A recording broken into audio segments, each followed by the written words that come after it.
for the love of. Hi guys, how are you doing today? Welcome to this week's episode of the Car Weekly Roundup. Today is 4th October 2025. And as you already know, the year is ending. October, November, December, and the year is ending. So you have 2.5 months to go. I hope that whatever you're doing, you're almost achieving 90%, should be 95% of your objectives or goals this year. Achieving, I don't know how far you are. Yeah, as I remember, I think last year I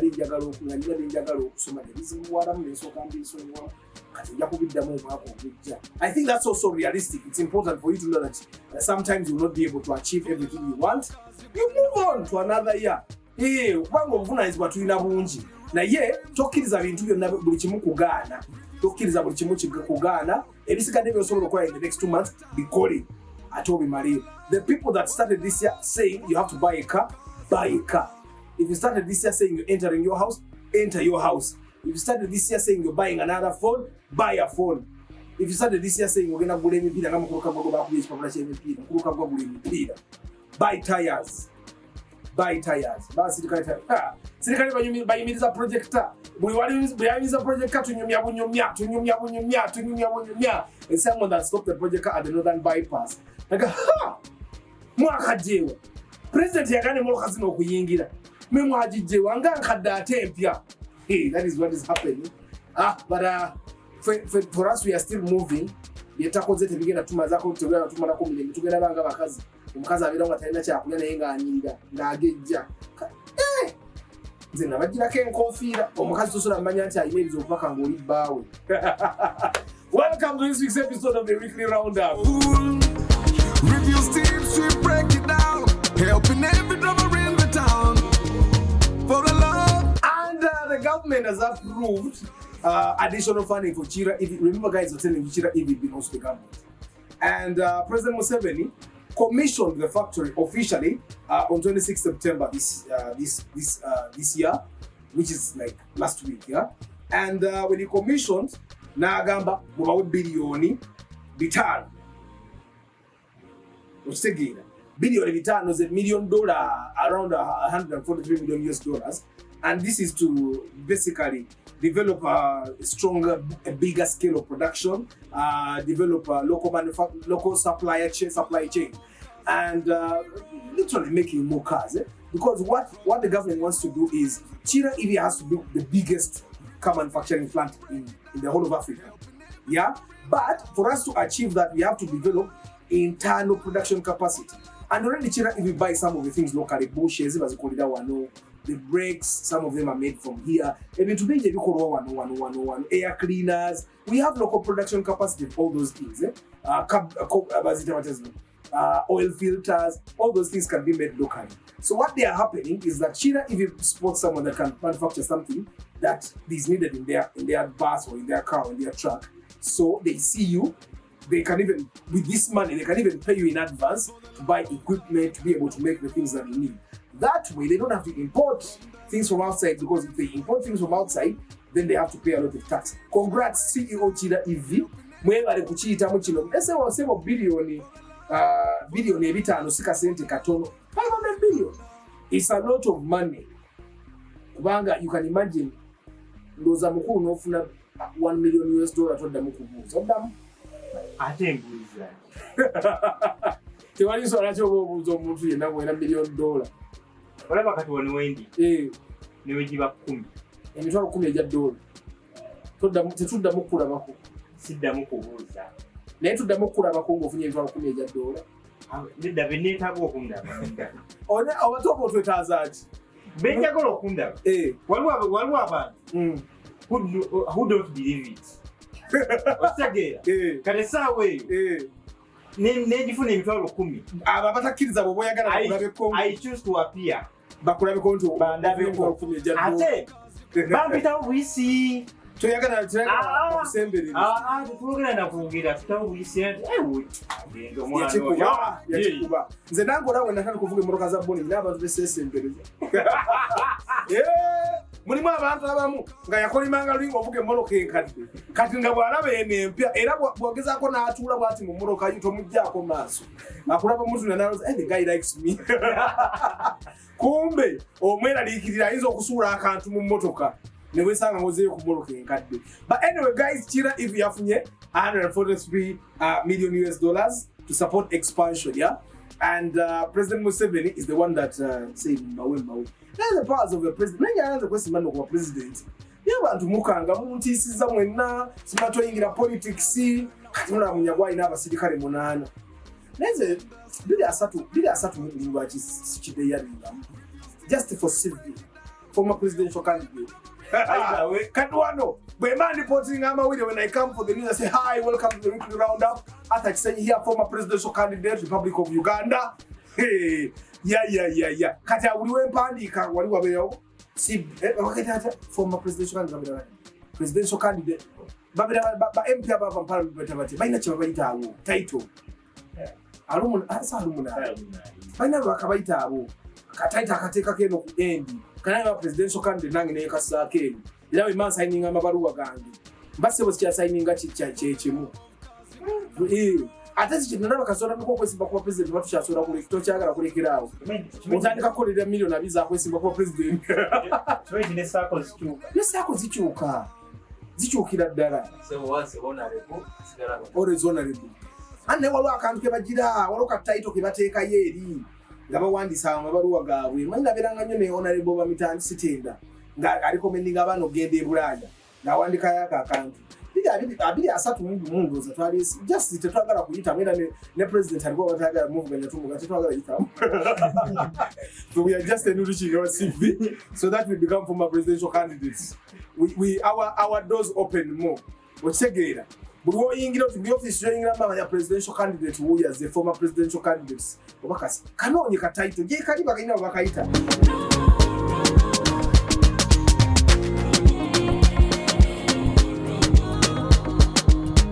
And then of course you know how honorable Kyagulanyi Robert Sentamu omukulu ogwayita president we n'oli amuyita mukulembeze we kwegamba mu studio one nzenze kali nane bachitanga neze jengwa abamanyiyo wa you have to be careful what you say net to manjengwa what do I joke wasa yeah but jengwa umanyiyo ko principle era ko tulemera gwera yo joli ko principle ko tulemera ku principle tutambira ku mazima amatuufu n'obwenkanya.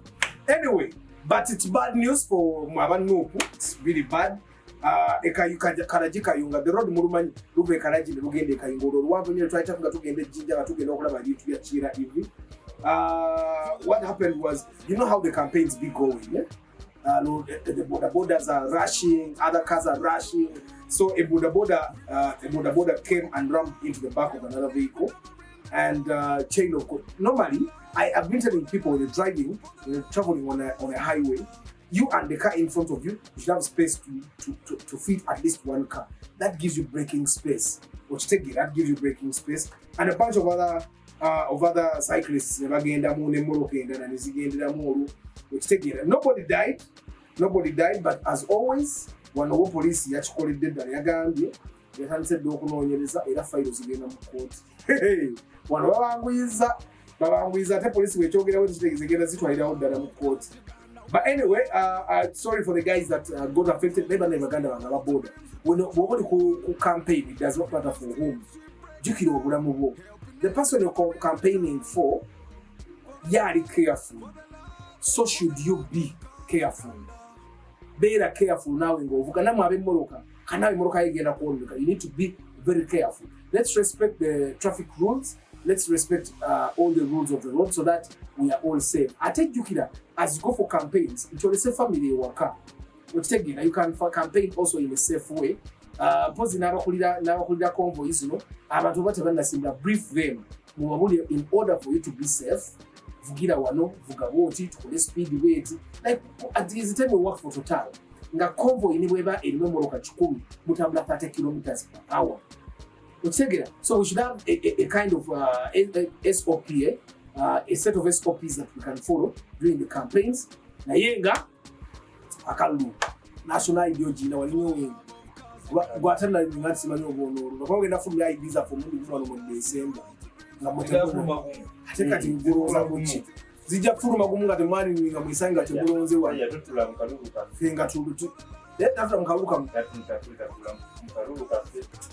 ndio yenda ya tete bakwa.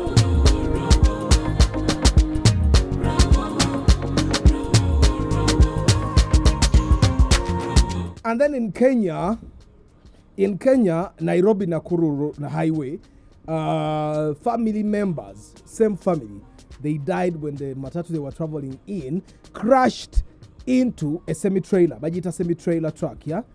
So it was a 14-seater, but Baba de Bainaji Baba as a like extended family, and their van lost control and then it crashed in the trailer.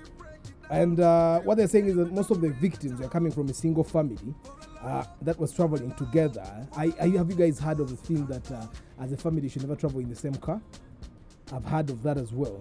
So what is happening is that the Kenya police indicate that the matatu may have lost control due to overspeeding, and witnesses and CCTV footage suggest that the vehicle swerved into the opposite lane before colliding with the trailer. And of course, the driver could have had fatigue, omanyiba driver abatwala mukyalo nayagala abakomyewo and stuff like that. And may the souls of the people that died rest in eternal peace. I don't know if those back na Kenya manyo oluzungu bogera nnyo oluswahili ayogera musobo oluzungu bigambo bisatu nakubawo oluswahili mukama abawumuze mirembe. And then of course there is an association in Kenya called the Road Safety Association of Kenya. It's calling upon government to withdraw all driver's licenses started given to people in the recent years. Boba Gamba, obubenje obususse ku nguudo, the multitude of accidents that are happening in Kenya are because for the past like 5 years, driver's licenses are being issued over corruption because people pay people to get them the licenses. People who know people are given licenses because they know those people.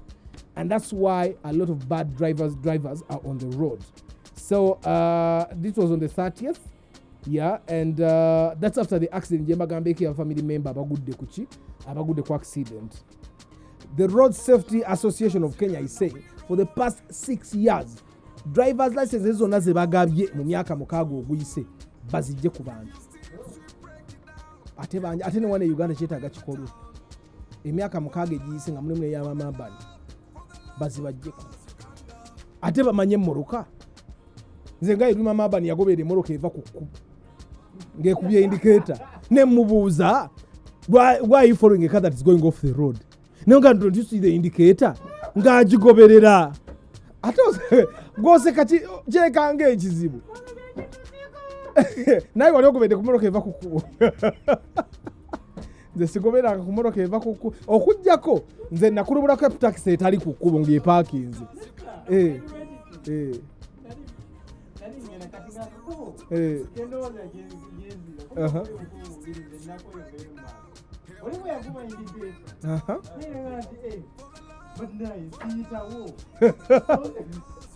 naye tono yabadde yali alina kugenda mu maaso n'agoberere ne mugamba waaye lwaki ogoberera emmoroka eva ku kkubo n'asigala ng'agenda n'agenda ngenda okulaba emmoroka agikulubula ne mugamba obadde ki nega ate engeri gye twagala emmoroka zaffe twamala ennaku nga ziizo nga tetwogera.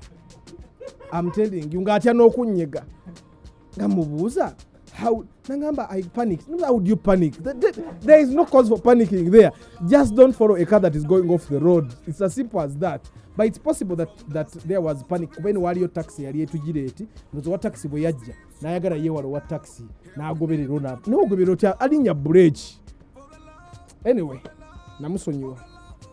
namusonyiwa ate the sprayers abe Kampala buli bwafuwe emmoroka ye ekyuka nagana okugifuuwa ne ng'aka esigaliwo nga bweri ndigula ettama eddala ne tulibbulula ne libeerawo awo naye munange omukazi yagoberera emmoroka eva ku kkubo. Nsaasira buli muntu yali yagobedde ku mmoroka eva ku kkubo kati uli mukuluka gwa wuyo wali mu mmoroka kyawo ate mukolola gwe wali ovugidde ebbanga ddene ogoberera otya emmoroka ku myaka gy'ovugidde ogoberera otya emmoroka eva ku kkubo tetuganye I just mistook the turn notomere moroka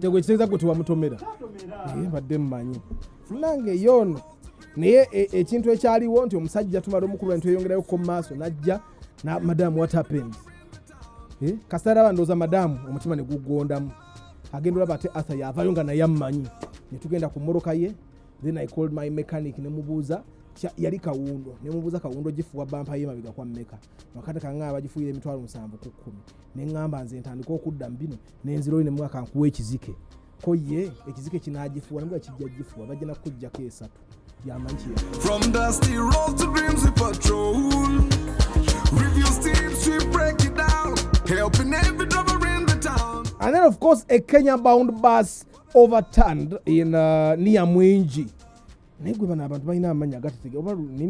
So it was along the Kitugi Mwingi road on Monday.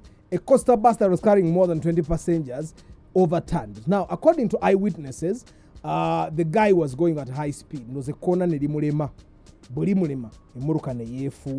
It was overspeeding. Yeah, overspeeding is a very bad thing, and I keep telling you. And of course, they said driver fatigue and stuff like that. But overspeeding, at least you cannot overturn a vehicle. There are so many things that cause a car to overturn. One, if your tire bursts, it can cause. But also, if your tire bursts and you're going at a low speed, your car cannot overturn. Two, you're overspeeding. 3, you miscalculate a turn. When you miscalculate a turn, even when you're going at 50 kilometers per hour, your car can overturn. It doesn't overturn like so many times. The accident is not that serious, but still it can overturn. And this is something I normally tell people that I mentor when driving.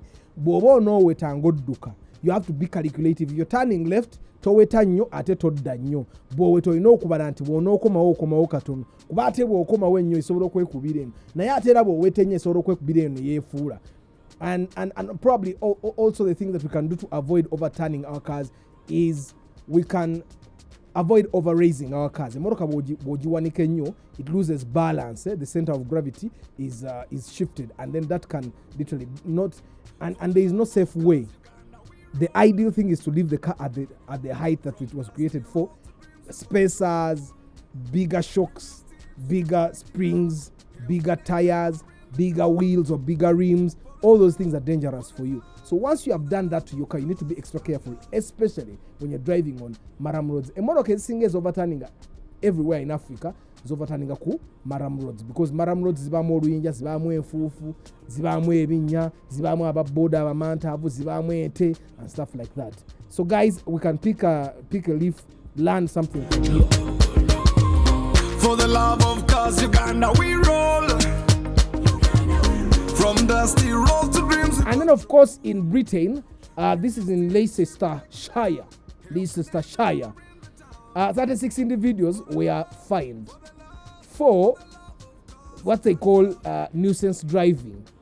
Now, nuisance driving is something we have all done. Let's accept we have all done it. If you have not done it, are you leaving? Are you? What kind of things are you going to tell your grandchildren? Now, car cruisers, you know what they call nuisance? Have you ever been, let me give you an example of nuisance driving. You race your friend on the road. Tulaba asooka ya basubaru mubikola nnyo. Bakuba nti abasubaru mwangamba abantu bamwe abasinga ba security agent nti beba kuuma waliwo omwami ono akola Superfest. Bagamba yakulira security ku street. Duncan Maliso ye yakyogera. Yakulira security ku street. Kachitegeeza baba ina clearance kata abanaze tutakola ki. But ekyo nakyo nuisance driving. But some animals are more equal than others. But that's an example of nuisance driving. You race your friend, ne practice jinakola ngao zinakola practice ya jimokana jiveku. Mumurozo ba champion twalya bwachi. Oba champion twalya kwa watu kat that is also nuisance driving, but no one has proof. Awo. The mantle is against you to prove that kati. The only time you're allowed to do nuisance driving is when we went in the Kololo, Twali Kololo ceremonial grounds. We did nuisance driving legally. when we went to Ginger at Banana Beach, you can do nuisance driving legally. That's why it's called street racing. That's a kind of nuisance driving. And they were fined. So the fines are part of a wider effort to curb antisocial driving, to reassure local residents and reduce the risks posed by crowds of modified or high-performance vehicles gathering on public roads. And then, of course, normally when police starts fining people that do nuisance driving or antisocial driving, it's because people complain. Now, the reason why the Subaru guys were safe along the Munyonyo Highway was because there are no residential homes there. Atira bachikolanga chironga abantu bayingida amayumba gawe ne bava no kuchebusa bakiriya paka Munyonyo ne bakomawo. But if there is someone that can complain about you, you'll definitely get fined or even arrested or even taken to jail. So be careful, guys. Don't do nuisance driving. The civic order, say I'm a law-abiding citizen. Kubantia ntyo kumfa ntyo komera kali. Fine izo zisasuwanga na iha. Ebizu bya sente bigwa na ikomera sikizibu kya sente. So be safe, guys, as you're driving whatever you're doing, and make sure nobody complains about it.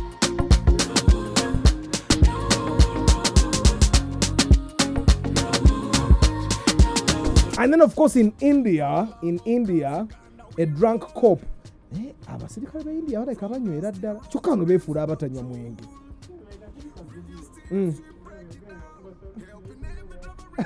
Oyo teyali muyindi, oyo teyali mu Japan oyo.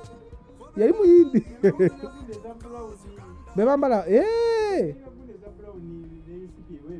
abayindi wano bebeefuula abatatamiira. Naye waabwe baleka batamiivu. So in India, there was a drunk cop that crashed into 3 vehicles in a place called Dehradun. Yeah, and they suspended him. So and of course I don't know the thing that when cops drink, when police officers drink, they are more dangerous to society than us normal people. You know me when I'm drunk, omwenge tekukujjako kumanya nti basobola okutwala mu komera.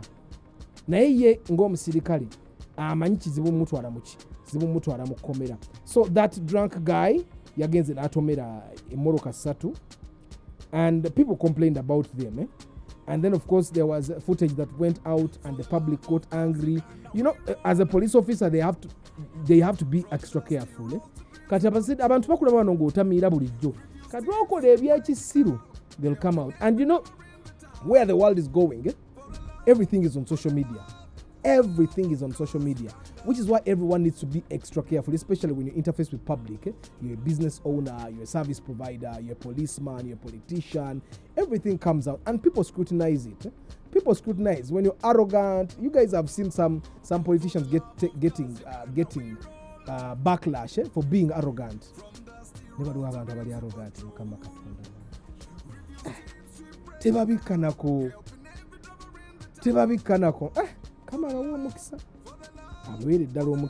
And then of course a 13-year-old girl stole a car. Bachita kubaka baba zungu bachirongosa mne baga hijacking a car. So she stole a car that's called a Chevrolet Silverado and then drove nainga atata midday. You can imagine a 13-year-old that comes from a home that is disorganized, yeah? Ngatavuga muno emyaka 10 She crashed the car and the young one again amukomera. Remember, they don't even know the essence of seat belts and stuff like that. So na omutona again mudwaliro and of course kati omwana oyo omuto mugina mugujirachi and mumanyi balina tests zibakola to see if you are intoxicated. Omwana bamukozeko sign mukaga zonna naagwa atera ne mutekako breathalyzer era nayo naagwa. Kati oyo omwana, I'm thinking we should be able to arrest parents for some of these things. Guys, if you have children that are 10 years or older, be very careful what you do around them. Be very careful what you buy and ease in the house at all time. Be careful what you do or say when you're around your children. Otherwise, they pick up the bad manners better than the good manners. And then a Waymo driverless car was pulled over in Northern California for making an illegal U-turn. You can imagine a motor etali mu dereva nekuba U-turn. I don't know chireka AI wali atandise okubeera okutegeera okusinga abantu. Because I'm thinking it's programmed, you see a sign, no U-turn. Oba nabo balinga Kampala, tewali kapande ka U-turn. Wabula ate bakwata okubirawo U-turn. For the love of cause Uganda we roll. And then, of course, a Dubai resident lost 90,000 dirhams in a WhatsApp car scam. So, guy was selling his car. It's a Volkswagen Golf GTI 2021. Na ajituna diramu mitwalo mwenda. Diramu mitwalo mwenda zisende meka. Milioni mwenda. Ziba milioni mwenda. Diramu mitwalo mwenda. Ziba milioni shenda. Milioni shenda ngo okula golfu. Gosoro okula golfu ye chenda gwe. Sha. Olaba ne beba muruka kisigula chenda. Oba bwavu bwe butogeza. Nganguze muruka ye 10.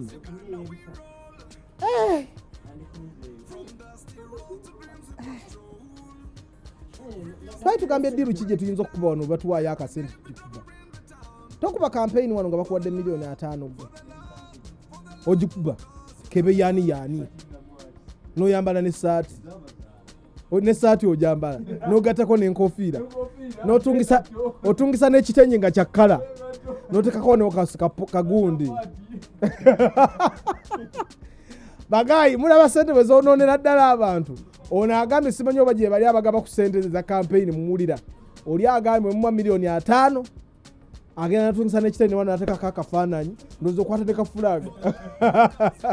Okwata ne kafulaga otambula mu street nga gwo kulembera abali ku campaign. 5 bagakuwe. Ziba milioni 9 ng'ogula golfu. Era bali osine bamubba. Kati golfu bagitwalidde bwerere. Anyway, he went and filed at the police na yebisere ebisinga ogenda okugiranga biyise. And this is something I've been telling you guys abagenda okugula emmotoka. Avoid Gigi. Kati waliwo guy abaddanga nanga abantu agala gula drone ya milioni 2. Bagimuwadde ne bamuga gyagenda. I hope he watches this episode. Ajja kubawonya okusasula sente za inspection. Gye bamugambye gye ziri iwabere emmotoka envundu drone kigege. Omanyi wabawo akafu gwakola inspection ng'omanya nti this area wa mmotoka nvundu. Kati eyo wansi nakagenda emirundi nga 10 nga tunoonya kigege. Naye wabeerayo kigege envundu drone envundu. Era bwe bangamba tugende eyo nga manyo yanejjako. Akusindika agaite walabye teri. Kati yangamba ogenda nga ayagala nakubageninga inspection fee mu kuwasa. Please find someone cheaper. Gye bali abali cheap. And guys, I don't negotiate my inspection fee. I know the service I'm offering. I know how. Sinza kwera byakunyumiza musajja atu inspectingira chaliwe mmotoka yajja naye. So we inspected the car for the friend. The car went with the car. The friend went with the car. So naye nga je tu inspectingire yalaba yakammotoka. Yete yasasula inspection. Ngagenda akagula. Tekali kabi. Naye bwakagula because yakola inspection he did not know what he needed to do for the car. He bought a car as a UK version. UK cars don't have AC, some of them, especially the older ones. They don't have AC. Zibana bugumu.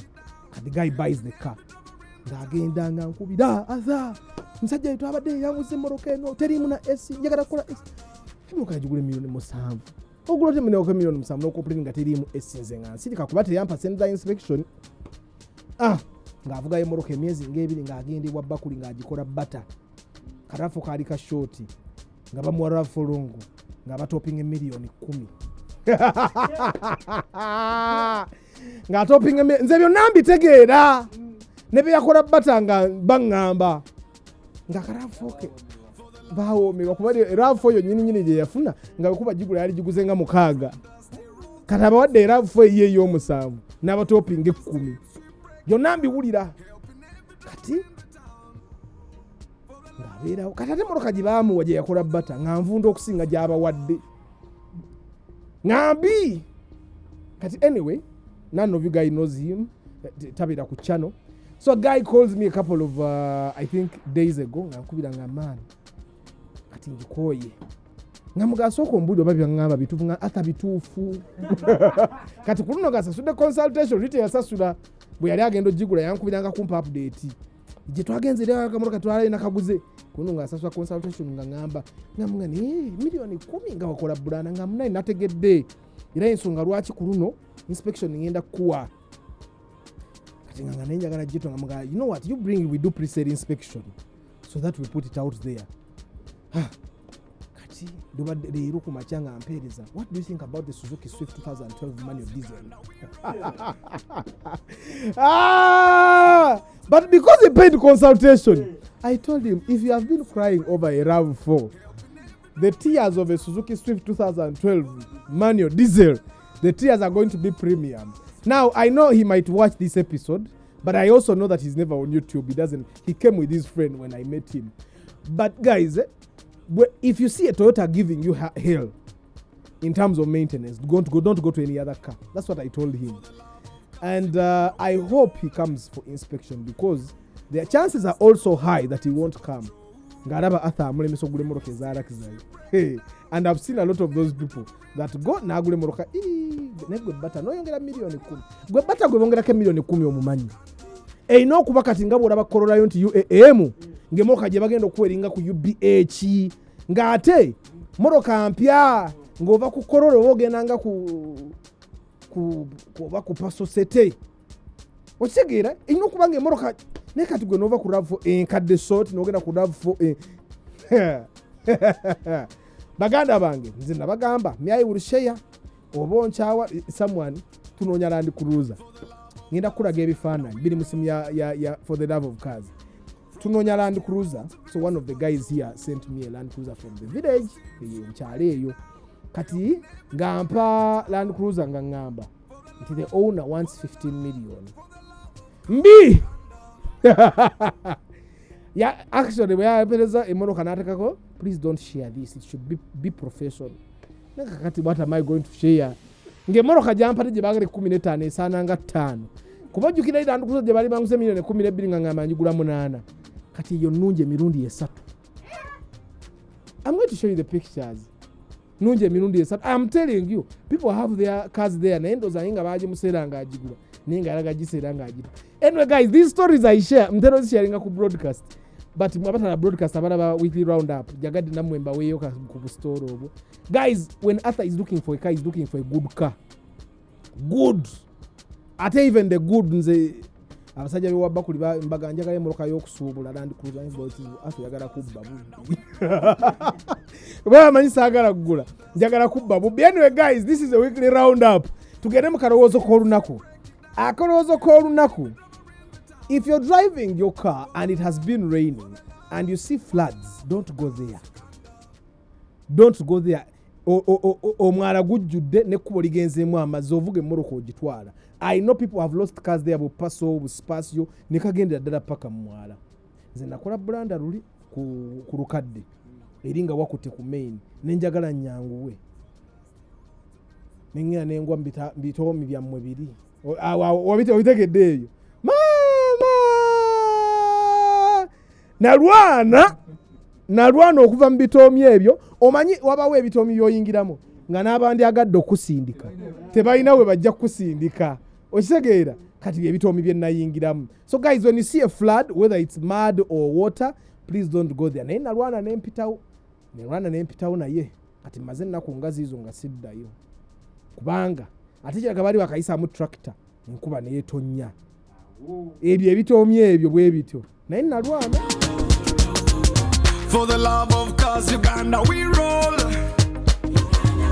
From dusty roads to dreams. Anyway guys, and the tip of the day, buy battery rods for your car. Obuti obusiba battery. Battery ready kuona ku bonnet. Rojo kumanya nobody can stop reggae. Battery we kuona ku bonnet, one, the car can catch fire. Yeah, it can spoil a lot of electronics when you take fire. Buy battery rods. Kubanga AC it keeps the battery in one place. Nebanga battery teyenyenya. Kyosagala kukiddamu ategedde agambe munne.